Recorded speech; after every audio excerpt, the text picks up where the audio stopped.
I never expected that my quiet cul-de-sac, nestled in a picturesque corner of Greenfield, would become the backdrop for one of the most tumultuous and dramatic chapters of my life.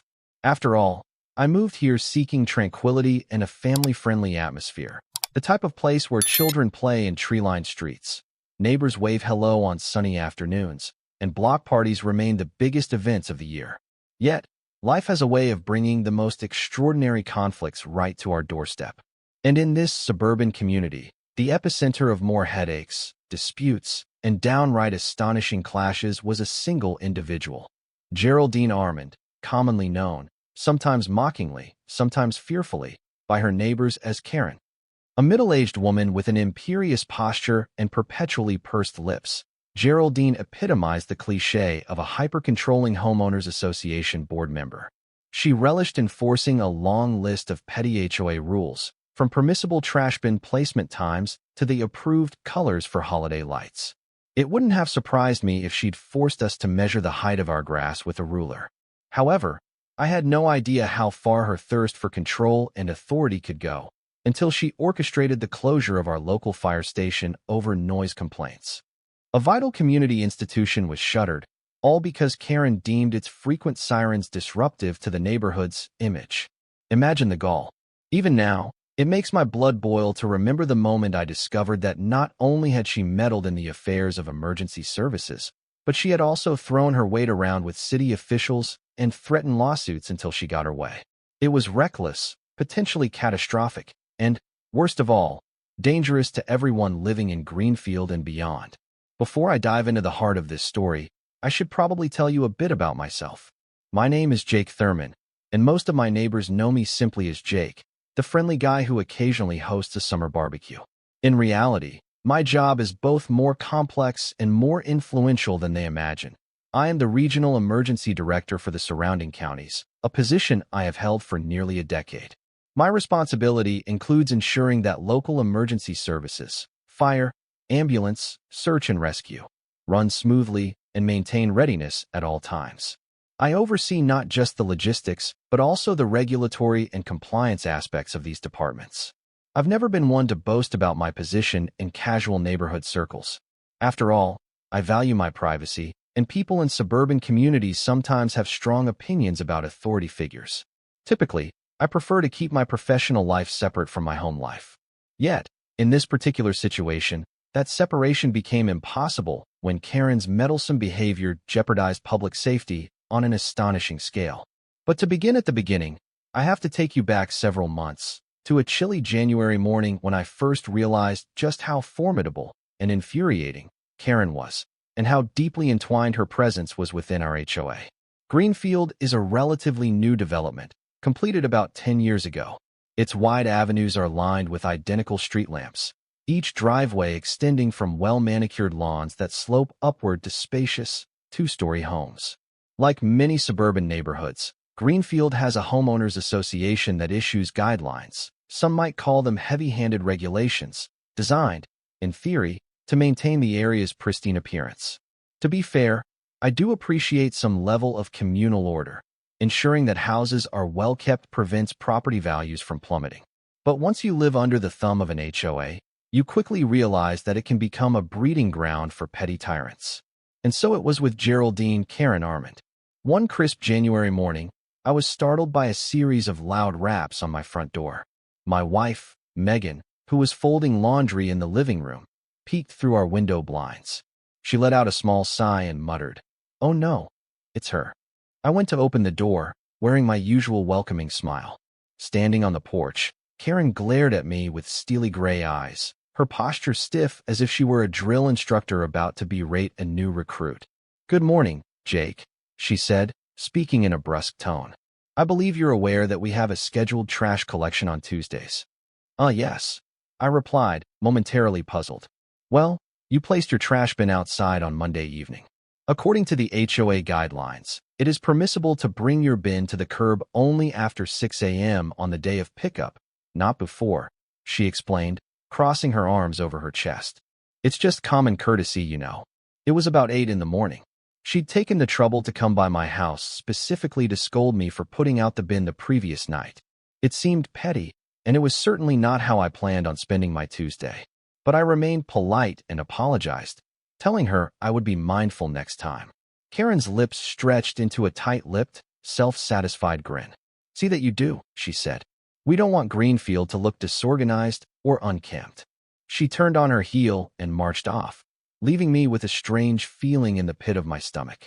Little did I know, that was to be the first of many similar encounters. Over the next few weeks, she slid a series of official HOA violation notices under my door. Some were for minor infractions like a few weeds peeking out of my lawn, others for having my porch light on too late. Each one was accompanied by a stern note threatening fines or mandatory community service. As an easygoing person, I tried not to let it get under my skin, but the hostility was jarring. Megan urged me to ignore it or to challenge her at the next HOA meeting, though, in the past, attempts at reason had led many neighbors nowhere. Karen was a master of condescending sighs and clipped retorts, always referencing section such and such of the HOA code as though it were sacred scripture. She also had a curious habit of pushing the boundaries, going door to door to gather support for new rules that seemed to benefit no one but her. Some neighbors told me that she'd successfully outlawed certain types of mailboxes because she found them tacky. Another recalled how she demanded that dogs be walked only at certain hours to reduce barking noises, an impossible request. Yet the real shocker came when I discovered how she had personally petitioned the city council regarding what she labeled the disruptive nighttime racket of emergency vehicle sirens. I found this out late one evening, after a routine inspection of local emergency preparedness. I was speaking with Captain Brandon Mills, the chief at Greenfield's small but significant fire station. "She's been hounding us for months," Brandon told me with a weary shake of his head. "We stood beside one of the station's gleaming fire engines. She complains whenever we test the sirens, which is required by standard operating procedure. And the council's actually considering some noise restriction ordinance for emergency vehicles here. It's insane." My stomach turned. "That's absolutely out of line," I said. "Emergency vehicles need to operate as needed. If that station can't function properly, people's lives are at risk." Brandon nodded grimly. "I hear she's collected signatures from a handful of neighbors. She frames it as protecting the community from unwanted noise pollution. Ridiculous, right? But I guess some folks don't like hearing sirens late at night.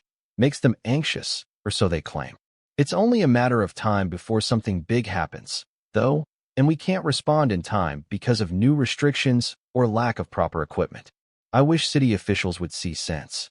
At the time, I considered it preposterous that the city might do anything beyond politely acknowledging the complaint. After all, as a regional emergency director, I knew that certain essential regulations were robustly protected by state-level statutes. For safety reasons, local municipalities had limited authority to reduce or hamper the readiness of emergency services. Karen's petition felt more like a nuisance than a genuine threat. But I underestimated her determination and how far she was willing to push her petty demands. Over the next several weeks, a storm was brewing. A storm that culminated in one of the most astonishing outcomes I could have imagined. Little did I know that Karen's vendetta against the fire station would end up forging alliances in the city council I never would have believed possible. February in Greenfield passed slowly, each day darker and chillier than the last. The entire community, usually quiet in winter, seemed to be abuzz with rumors. The biggest talk around the neighborhood concerned a letter from the city council proposing a trial closure of the local fire station's night shift operations due to extensive community complaints about noise. Supposedly, they intended to test the viability of relocating nighttime emergency response to a station several miles away. This was not only deeply concerning from a safety perspective, but also bizarrely impractical. I remember sitting in my living room, reading the letter in disbelief. Megan, seated beside me, was similarly outraged, her brow furrowed in concern. "How on earth can they justify something like this?" she asked. "I don't know," I replied, still reeling. "But we can't just let this happen. My job is literally to coordinate the best possible response times for all emergency services in the region, and they want to reduce coverage here over some siren noise? It's insanity." The city's letter claimed they would hold an open forum to hear community input. Given my professional role, I decided I would attend, not to wave my authority around, but to remind them of the practical, life-saving necessity of keeping that station open. If a major fire broke out in Greenfield, or if a local child had a medical emergency at night, we needed that station's immediate response. Relying solely on the next nearest station, which was 20 minutes away on a good day, could be the difference between life and death. As I scanned through the letter, I noticed something interesting. The city had tallied 200 complaints from local residents about the station's noise. But as far as I knew, the entire population of Greenfield was around 2,000. It seemed improbable that 10% of the residents would suddenly file official complaints. Then I noticed a line. All complaints were gathered and submitted by Ms. Geraldine Armand, HOA representative. My jaw clenched. Karen. Of course. That woman had a mission, and it was more than the occasional overzealous enforcement of trash bin rules. She wanted to transform our quiet neighborhood into her personal kingdom, free from even the slightest inconvenience to her sense of suburban serenity. And somehow, she had convinced enough neighbors, or at least manipulated the system enough, to get her way thus far. I spent the next week gathering evidence and data on the necessity of the station's operation. My team at the regional office provided me with numbers, average response times for structure fires, how many nights a week an engine or ambulance was dispatched, how frequently sirens were tested, and the strict limitations already in place to minimize noise during nighttime hours. Armed with these facts, I was confident I could persuade any reasonable official that closing the station at night would be disastrous. Meanwhile, Karen was busy. I'd occasionally spot her from my window, marching up and down our street, clipboard in hand, corners of her mouth turned down in disapproval whenever she saw a home or yard that didn't meet her standards.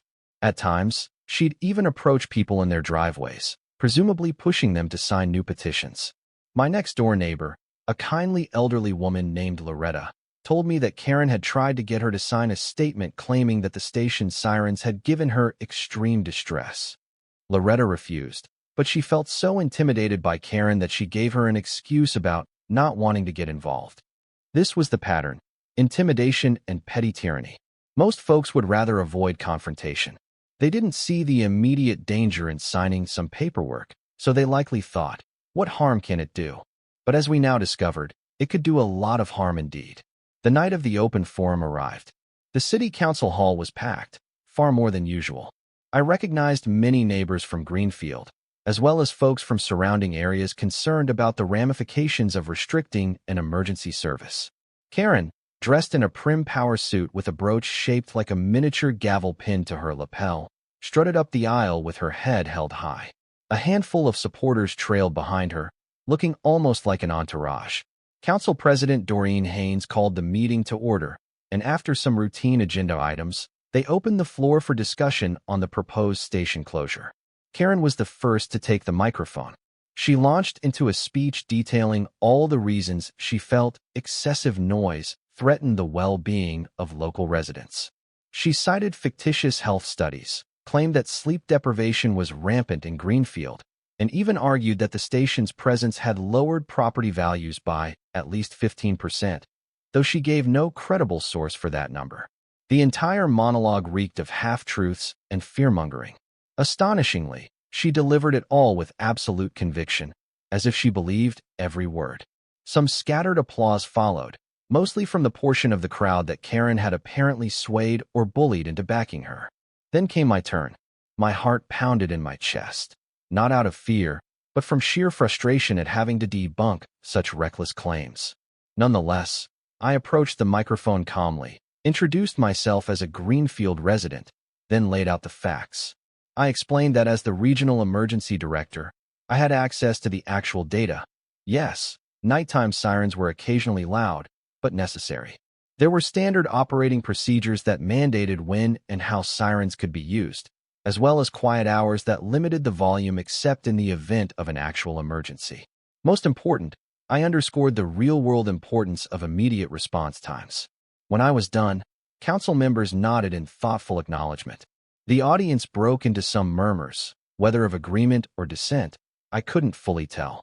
But I did see Karen standing at the side, arms folded, glaring at me with narrowed eyes.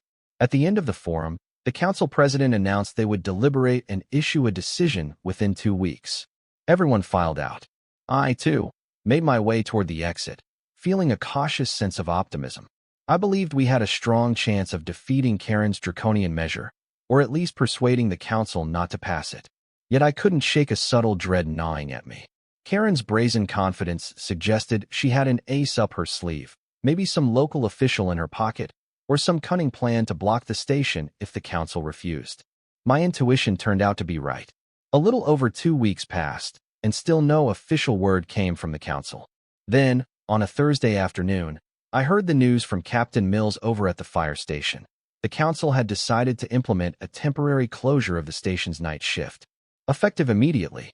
The official reason? A trial to evaluate whether relocating emergency response from Greenfield to the next closest station was feasible, which they claimed could reduce the overall noise while maintaining adequate response times. I was furious. More than that, I was perplexed. For the council to outright ignore the extensive data I presented, to override the community's safety, and by extension, to violate recommended state guidelines, was beyond reckless.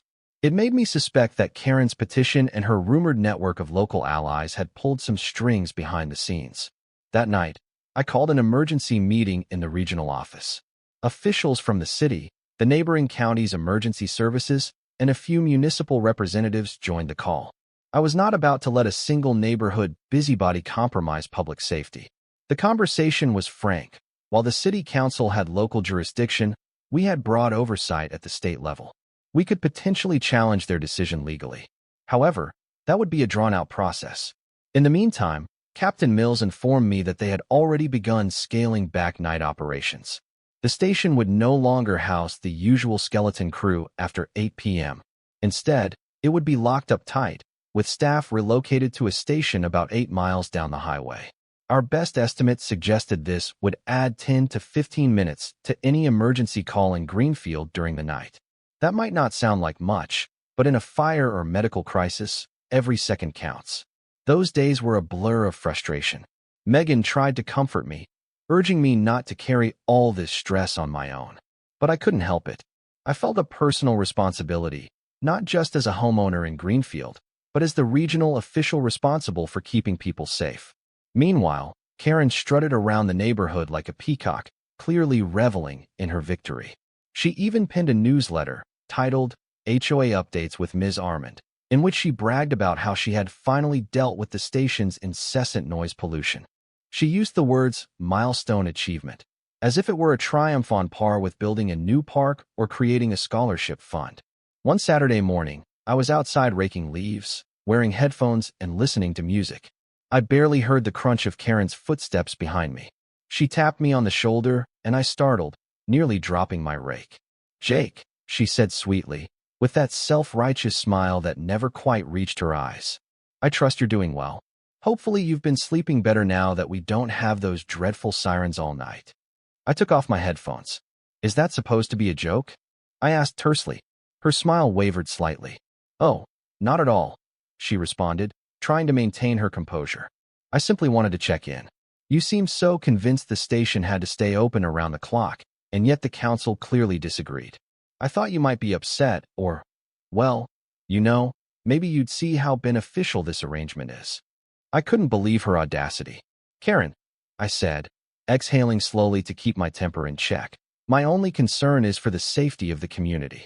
I don't find it at all beneficial that if someone here has a heart attack after 8 p.m., they might wait precious minutes while an ambulance travels from another district." She brushed off my words. "People have been traveling from other districts for emergencies since the dawn of time," she said loftily. "Anyway, I won't bother you any further. I just wanted to say there's an HOA meeting tomorrow afternoon if you'd like to express any other concerns. Enjoy your weekend." And with that, she spun around and left, her shoulders squared. I stared at her retreating figure, feeling both anger and a sinking sense of foreboding. Her smug confidence indicated she believed her agenda was unstoppable. But what else did she have planned? And how did she manage to orchestrate such a dramatic move already? In the days that followed, rumors swirled that Karen was pushing for a full closure of the station, not just at night, citing budget reallocation to more pressing neighborhood improvements. She claimed to have supportive data, no doubt cobbled together from questionable sources, that Greenfield's property values would skyrocket if the fire station was repurposed into a community center or some other nonsense. Even more frightening, some said she was forging alliances with one of the city council's most outspoken members. The idea that she might manipulate local politics further to achieve a total station shutdown chilled me to the core. I knew I had to act, and swiftly. By early March, the trial closure was in full effect. Nights in Greenfield passed eerily without the comforting presence of the station's lights or the subtle hum of readiness that had once emanated from behind its thick concrete walls. Captain Mills and his remaining day shift crew tried to maintain morale, but they were clearly distraught. Many had grown to love serving the community they lived in. Being forced out at night felt like betrayal. In truth, the only person celebrating was Karen. She hosted a grandiose HOA meeting one Sunday, brandishing the closure as her crowning achievement, awarding herself metaphorical pats on the back for championing peace and quiet in Greenfield. She even joked about awarding the Good Neighbor of the Year plaque to herself. But nature has a way of undercutting hubris. That same evening, as if the universe itself decided to deliver a harsh lesson, a dangerous electrical fire erupted in the home of an elderly couple at the far end of our neighborhood. By the time a neighbor smelled smoke and called 911, the flames had spread through the attic. Because the Greenfield fire station was closed for the night, the nearest available unit was, indeed, 8 miles away, on a clear road that might have been manageable. But this particular night, a portion of the highway was under construction, delaying the response even further. I stood outside with Megan and a few of our closest neighbors, helpless and horrified, watching a thick plume of black smoke billowing above the rooftops. Sirens did eventually pierce the night, but by the time the trucks arrived, the roof was fully engulfed. Firefighters battled the flames heroically, but the couple's house sustained severe structural damage. Thankfully, they escaped unharmed. Just barely. But the entire neighborhood realized, in grim clarity, what losing our local station truly meant. The next morning, word spread like wildfire, no pun intended. People were rattled, outraged, furious that Karen's crusade had prevented a faster response. They crowded the sidewalks near the burned residence, lamenting the pointless closure. A local journalist even showed up to interview the displaced couple, and in the background of her live TV broadcast, you could see a handful of neighbors, tearful and seething, demanding the station's reopening. Under immense pressure, the city council scheduled an emergency session the following day. I, of course, planned to attend, as did Captain Mills. The tension was palpable, with half of Greenfield practically ready to riot if the council didn't reverse course immediately. Karen, however, was nowhere to be seen that afternoon. Her usual sense of smug bravado had vanished, probably because she had no defense for the direct consequences of her meddling. We arrived at the council chamber, an imposing structure with large marble columns reminiscent of more prominent civic buildings. Cameras from local news crews lined the back of the hall. Council President Doreen Haynes began by acknowledging the tragedy of the previous night's fire, expressing relief that the homeowners survived. She then presented a motion to immediately restore and fully fund the Greenfield Fire Station's night shift operation. The vote that followed was unanimous in favor. A chorus of cheers erupted from the crowd. Some even clapped me on the shoulder, thanking me for presenting the data and for pushing back against the closure. But as I watched the flurry of celebration, I couldn't help but notice the look on a couple of the council members' faces. They seemed uneasy, as if this abrupt reversal wasn't the end of the story. Indeed, within a week, the city council did reinstate normal operations at the station. It felt like a vindication for those of us who had insisted from the beginning that shuttering the station was a terrible idea. Karen, humiliated, retreated from the public eye for a while. But, as we would soon discover, her appetite for control and her disregard for consequences would fuel a far more audacious move. Sometimes, people like Karen double down when they face defeat. They'll nurse their wounded pride and look for any opportunity, no matter how unscrupulous, to regain the upper hand. That's exactly what she did, and she set her sights on a far more radical plan, getting the entire station shut down permanently through a legal maneuver that blindsided everyone. In early April, I was at home, poring over some annual budgets for the emergency services in various municipalities. Megan was finishing dinner in the kitchen, and our kids were at the table, chattering about school. The aroma of spaghetti and meatballs wafted through the air. It felt like a typical family evening, warm and safe. Then my phone rang, displaying Captain Mills's number. I picked up immediately. Before I could even say hello, his voice crackled through with urgent intensity. "Jake, you're not going to believe this," he said. "Some city official delivered an order this afternoon, signed by a municipal judge, demanding that we cease all operations until further notice." My breath caught. What? Under what grounds? Something about zoning violations, building code infractions. It's insane. The station's been in operation for years, well inspected, always up to code. Now, all of a sudden, there's a claim that it's in violation of some obscure provision. We're supposed to vacate immediately. His tone shook with anger and disbelief. I rubbed my temple, feeling a migraine coming on. Did they give any timeline or any chance for a hearing? Tomorrow morning. We have until then to clear out. Jake, we're all in shock. We suspect Karen's behind this. Her name is all over the complaint. She must have found some technicality or filed some lawsuit. I don't know all the details yet. My jaw clenched. This was beyond petty. It was reckless and dangerous. But it certainly had Karen's hallmark, using any trivial rule to manipulate authority. She must have dug through city records to unearth this alleged building code violation. Or she'd convinced someone to manufacture it, possibly by bribing or coercing a city inspector to sign off on it. My mind raced with possibilities. I reassured Captain Mills I'd do everything in my power to intervene. After ending the call, Megan asked what was wrong. I told her about the closure order, and we both sat in stunned silence. Our kids, used to hearing about HOA issues, but never truly comprehending the seriousness, looked at us with confusion. I spent that night on the phone with multiple colleagues, including some legal experts who worked with the regional emergency management team. We planned an immediate challenge to the judge's order. But the earliest we could file was the next morning, and by then, the station would be forced to comply with the closure unless we secured a temporary injunction. Early the next day, I drove to the station. The sight that greeted me almost broke my heart. Firefighters removing personal items from lockers, deactivating systems, going through the agonizing motions of shutting down a place that had long been the community's safeguard. Captain Mills, looking exhausted, greeted me near the engine bay. He shook his head. "I never thought I'd see the day," he muttered. As if on cue, a black SUV pulled up to the curb. Out stepped Karen, along with a stern-looking man in a cheap suit who carried a briefcase stuffed with papers. She didn't walk into the station. She strutted, wearing the triumphant grin of someone who believed she had finally crushed her opposition.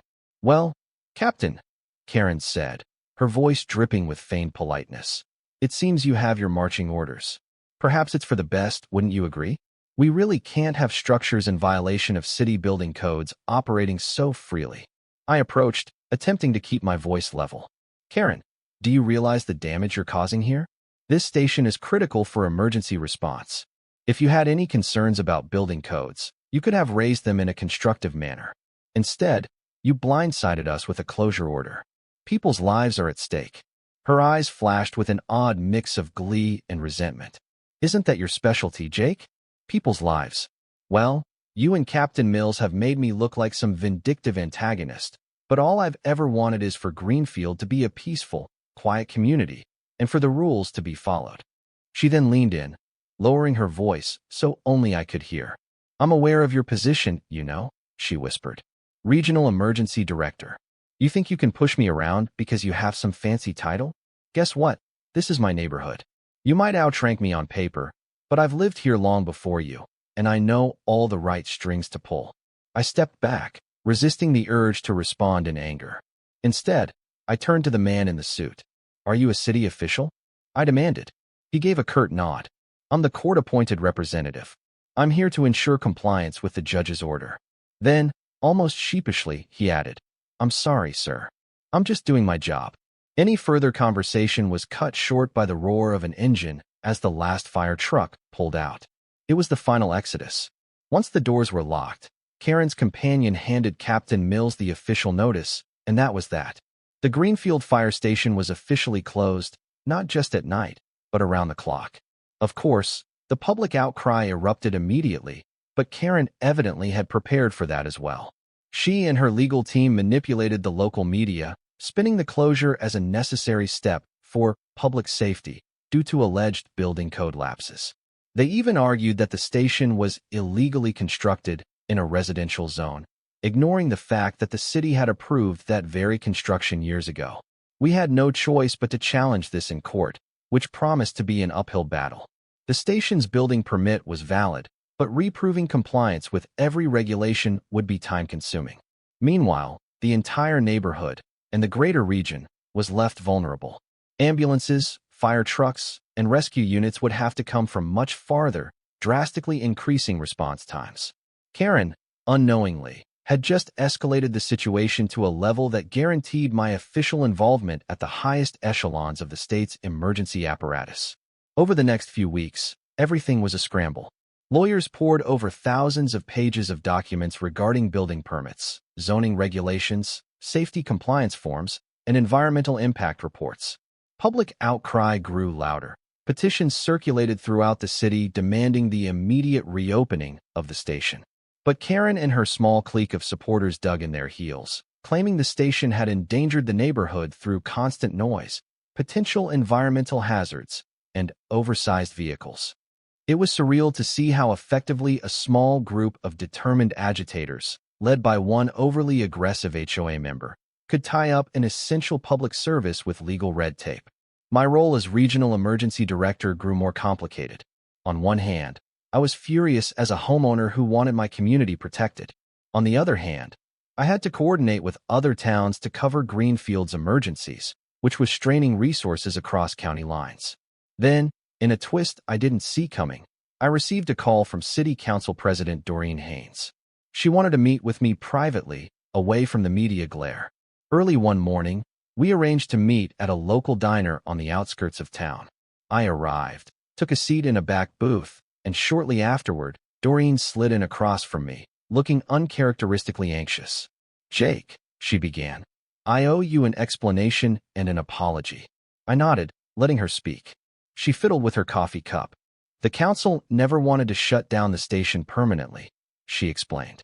"We only did that night shift trial because Karen and her group had threatened a massive lawsuit alleging that we'd been negligent in letting the station operate for so long without updated noise ordinances and such. Our city's legal budget is small, and we caved to her demands. It was cowardly, but we didn't see another way out without risking a financial hit we couldn't handle." I clenched my jaw but stayed silent. When the closure order came from the judge, I was blindsided. Doreen continued. "We didn't realize Karen was working behind the scenes to file separate legal motions about zoning. She found a technical issue in the city's documentation, some minor discrepancy from years ago, which she used as a wedge to push the lawsuit. Now we're stuck in the middle. The whole council regrets it, but we've gotten into a real bind. Karen's effectively holding the city hostage," I said softly. "She's using the legal system as a weapon, and the result could be catastrophic. We can't allow a major piece of emergency infrastructure to remain closed because of bureaucratic loopholes or personal vendettas." Doreen nodded vehemently. "I agree. That's why I reached out to you. We're preparing to file a motion in court to dismiss the closure order, citing the station's essential function. But Karen's team has threatened to countersue with new allegations. She's made claims of wrongdoing and corruption among city officials, completely unfounded, but still damaging. So we need your help, Jake. We need the backing of the regional office, maybe even the state, to override these local rulings. If you can get the governor's office involved, it could help." Her eyes were pleading. I sipped my coffee and contemplated. While the notion of bringing in even higher authorities was drastic, the stakes were too high. My job was to protect public safety first and foremost. "I'll do everything I can," I promised. "But I also want Karen and her group held responsible for the damage they've caused. This has gone beyond a simple civil matter. People's lives are at risk." Doreen nodded, a determined glint in her eye. "Agreed." We concluded our meeting, and I set into motion a series of phone calls that would shift the entire conflict to a higher plane of legal and political discourse. I informed my superiors in the State Emergency Management Division of the situation, highlighting that a local official, effectively manipulated by an HOA zealot, had compromised a critical resource. I also enlisted the help of the state fire marshal, who had the authority to override certain municipal restrictions in the name of public safety. Meanwhile, behind the scenes, Karen continued her agitation.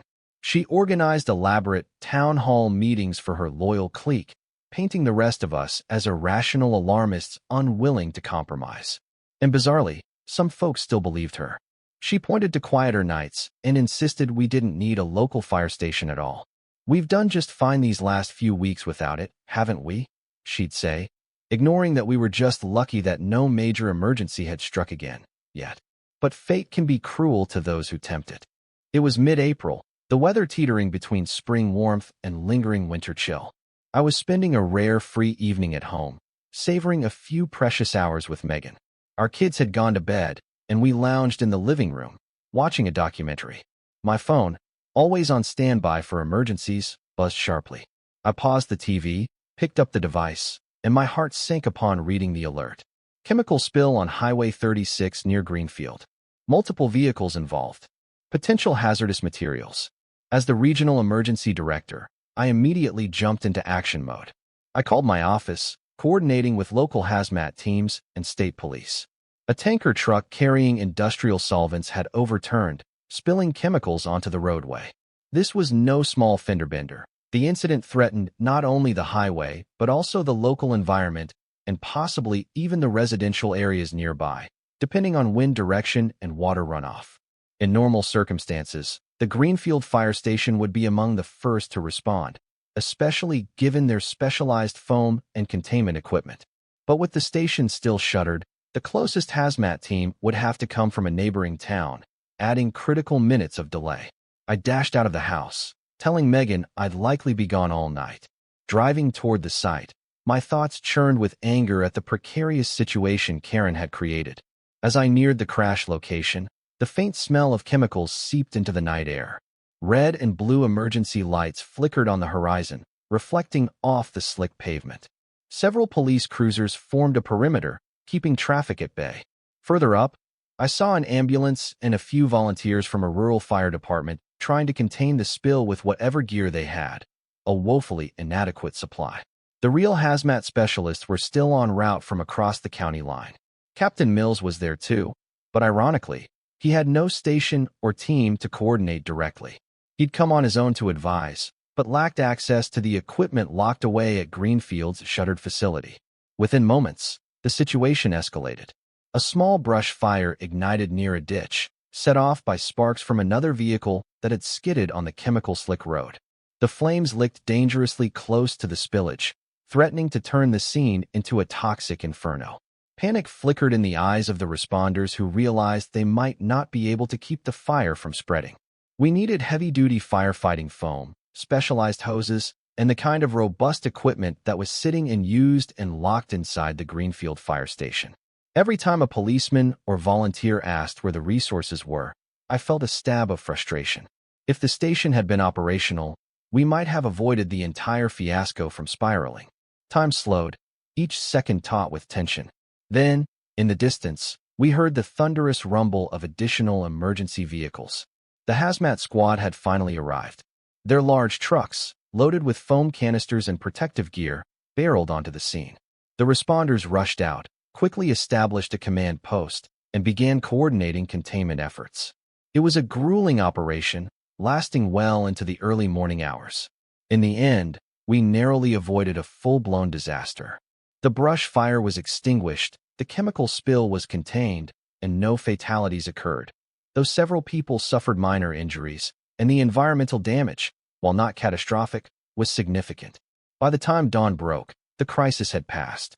Exhausted, I found myself leaning against my car, heavy with relief that the worst-case scenario had been prevented. Captain Mills approached, his face streaked with grime and fatigue. He gave me a nod. "We got lucky, Jake," he said. "But we can't keep gambling like this." I nodded in agreement, my shoulders slumped. "I know. I'll push even harder to get the station reopened immediately." This was too close. Little did I realize, even as the sun rose that morning, a radical shift in public opinion was already unfolding. News outlets had captured live footage of the spill, the subsequent brush fire, and the extensive response needed from distant units. Questions about the Greenfield station's forced closure soared to the top of local headlines. People began asking, how much longer will we let petty politics endanger lives? Meanwhile, Karen's name trended on local social media. The public was outraged, and rightfully so. The near catastrophe on Highway 36 was the final straw. And soon, she'd discover that her heavy-handed power trip would come with consequences far beyond a few annoyed neighbors. Within days of the chemical spill fiasco, the city council convened an emergency press conference. Cameras flashed as Council President Doreen Haynes, flanked by state officials and the fire marshal, announced a unilateral decision. Effective immediately, the Greenfield Fire Station would be reopened under state authority, overriding the municipal judge's closure order. Legally, the state had invoked a rarely used statute that permitted them to seize control of local emergency infrastructure if a public hazard was identified. Essentially, they were labeling the forced closure of the station itself as a hazard. The press erupted with questions about how this would play out, what it meant for the ongoing lawsuits, and whether Karen would still have a say in the matter. In response, Doreen pointedly stated, "Public safety cannot be compromised for any reason. This station is essential, and we will do whatever it takes to keep it operational." Meanwhile, I was present at the press conference, standing behind the row of microphones. At one point, a reporter asked, "Mr. Thurman, do you believe this closure was orchestrated primarily by one individual with the help of the HOA? What message do you have for them now?" I took a steadying breath. This entire fiasco was triggered by misguided actions, yes, I said. But now is not the time to single out any one person or group. It's the time to rectify a dangerous situation. That said, let me be clear. As the Regional Emergency Director, I will ensure that anyone who intentionally endangered public safety by abusing the legal system faces appropriate consequences, whether that involves fines or other measures under state law. My words echoed in the chamber. Karen, who had managed to slip into the back of the press conference, visibly paled. She had not expected me to speak with such authority, nor had she anticipated the state to invoke its power so decisively. She likely came hoping to spin the narrative again, but found that the tide had turned against her completely. Indeed, within the next 48 hours, the station's doors were unlocked, staff returned, and trucks rolled back in. A thorough inspection confirmed that the building's alleged code violations were either non-existent or grossly exaggerated. The entire fiasco was recognized as a deliberate attempt to hamper essential services.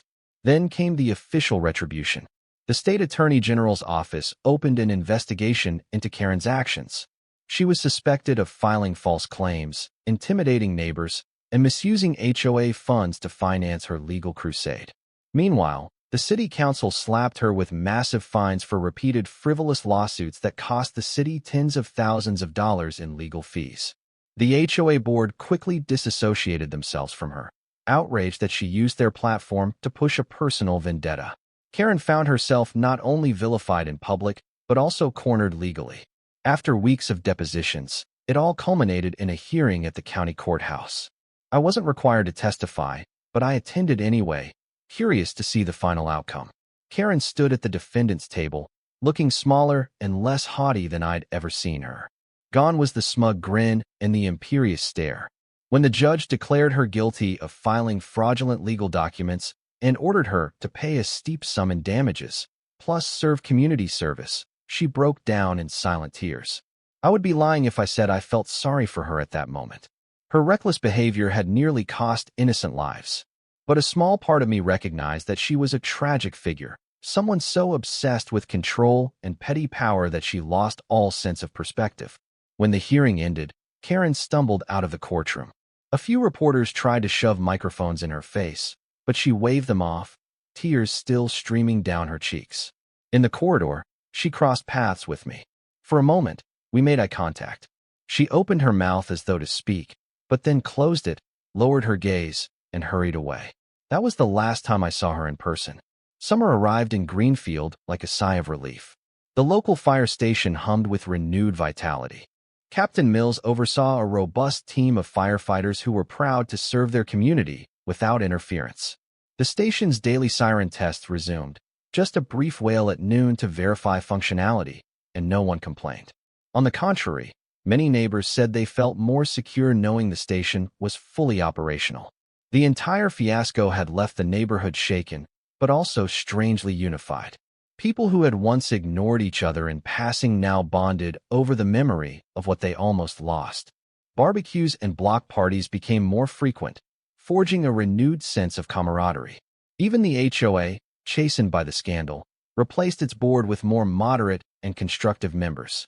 They focused on positive initiatives, like improving the local park, organizing family events, and streamlining rules to be practical rather than punitive. As for Karen, rumors circulated that she sold her house and moved away, perhaps to avoid the shame of being in the community she had tried so hard to mold into her own image. But no one ever confirmed where she went. Sometimes, late at night, a few neighbors would bring up her name in hushed tones, as if recalling an urban legend. Some speculated that she had learned her lesson, that her humiliating downfall had softened her combative spirit. Others insisted she'd likely harassed some other unsuspecting neighborhood, continuing her quest for control. But that was just idle gossip. In the end, Greenfield flourished without her meddling. The city council, having learned a painful lesson, took extra care to consult with emergency management before making any decisions that might affect public safety. And, thanks to new transparency initiatives, the community had a clearer understanding of how vital certain services were, and how easily they could be compromised by unscrupulous individuals. One balmy Saturday afternoon, I found myself in my backyard, tending the grill while Megan set out plates on the patio table. We were hosting a small get-together with Captain Mills, his wife, Doreen Haynes, and a few other friends who had played key roles in overturning the station's closure. The smell of hamburgers and hot dogs sizzling on the grill wafted through the air. An easy laughter rippled among our group as we reminisced about the last few months, a period that felt like a surreal fever dream now that it was behind us. We raised our glasses in a toast: water, soda, juice, and a couple of beers. As we clinked them together, I couldn't help but reflect on the entire saga. Karen's initial petty rules, her manipulation of the HOA and the city council, her brazen effort to close the station over noise complaints, the near-disastrous ramifications, from the house fire to the chemical spill, and finally, the showdown in court, leading to her downfall and the restoration of the station. It was a dramatic, at times infuriating, and occasionally terrifying journey that tested not only my patience, but also my faith in community governance. Yet, in the end, we prevailed. Reason triumphed over petty tyranny, and public safety was safeguarded. As the sun dipped below the horizon, painting the sky with hues of orange and purple, a serene hush settled over the neighborhood. The children played tag on the lawn, squealing and laughing. Captain Mills's face relaxed in a gentle smile, and Doreen looked visibly relieved that order had been restored. Megan caught my eye from across the table and gave me a warm nod. Without words, I understood her message. You did it. You protected our home, our community. I shrugged slightly, a sheepish grin spreading across my face. All in a day's work, right? I joked, earning a chuckle from the group. But I knew it was more than just a day's work. It was the culmination of everyone banding together, standing against the destructive force of one individual's arrogance. Ultimately, that unity was what truly saved us. And now, at last, Greenfield was at peace, secure in the knowledge that its fire station, the very lifeline of the community, would remain steadfast in times of crisis. Looking around at my neighbors, my friends, I felt a swell of pride and gratitude. Karen's reign of terror was over, and in its wake, she had inadvertently brought our community closer than ever before. It wasn't the ending she wanted, but it was definitely the happy ending we all needed.